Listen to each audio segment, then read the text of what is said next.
Hey,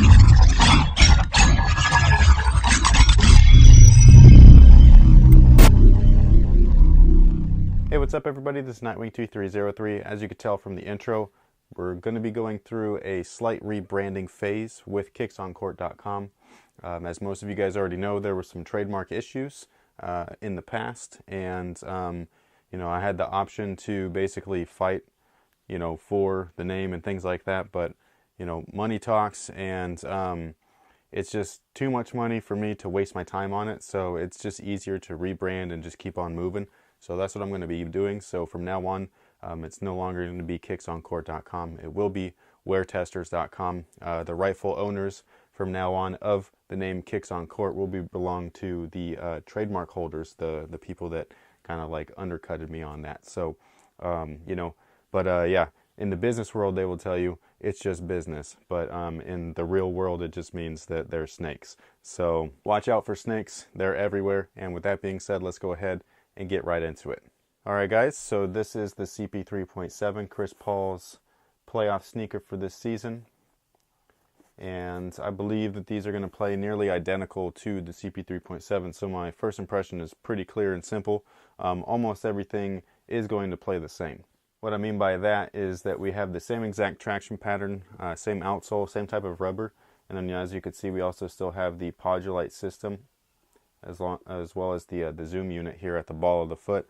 Still have the same exact foam midsole, so all of that stuff is going to feel exactly the same. So one of the thoughts behind this shoe is that maybe it, you know, weighs a little bit less, you know, a little bit lighter weight, things like that. Change of materials.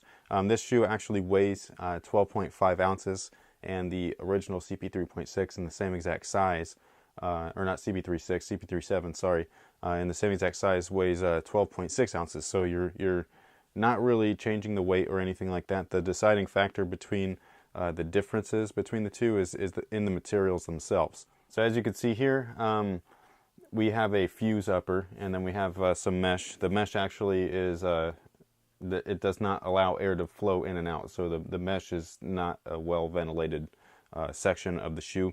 It's just there for that kind of like that bonding process. That's just how they put together the three layers, the underlay, the middle layer, which is usually mesh, and then the overlay material, which is like well, it's kind of the support, but it's like the protection and things like that. It gives you the look and the color and everything. The first layer is actually the support section. But so yeah, so these guys here, they use, you know, new school technology and things like that. It's interesting because last year's model, the CP3.6, they actually started out looking like this, and then the playoff model, they used a little bit more premium materials with the nubucks and the leathers and things like that. Whereas this year they used a leather-based model, so they used premium materials first, and then for the playoff version they went with this type of setup, which is a more modern setup. Now the reason why I think that this is going to play slightly different than the other ones is because the materials themselves, like I was saying, they're using something that has literally zero stretch to it.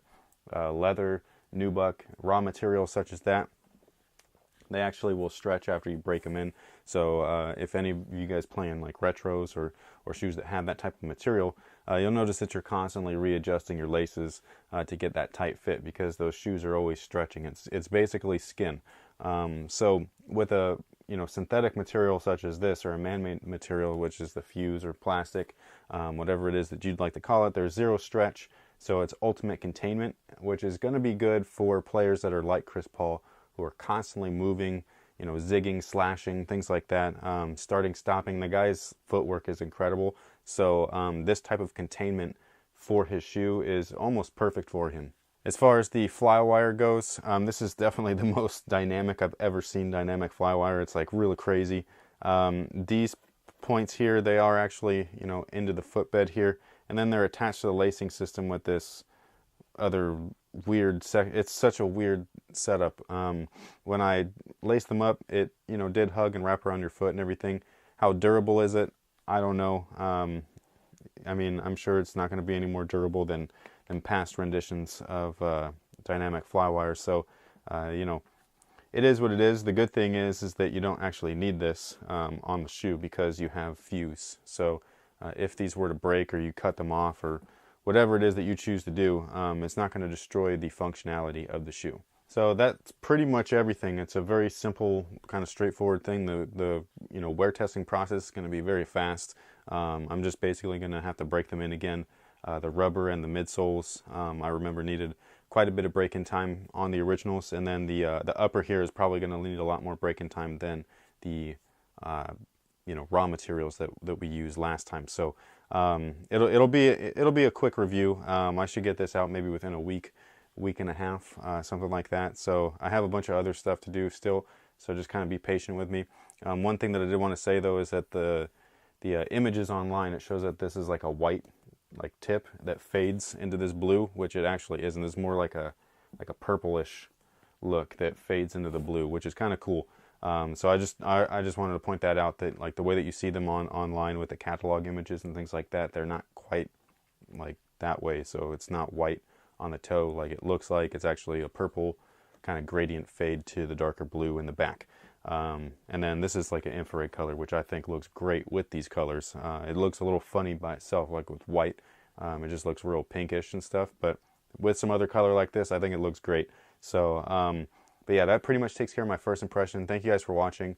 Thanks for all your support. Again, just kind of bear with me during this whole rebranding process. I've done it before because my website originally used to be called nightwing2303.com, and then I changed it to Kicks on Court because it was more professional and just kind of like, nicer sounding for like a sneaker type website, whereas, Nightwing2303 doesn't really have any kind of real value to it towards what we do here. So Wear Testers is going to be awesome though.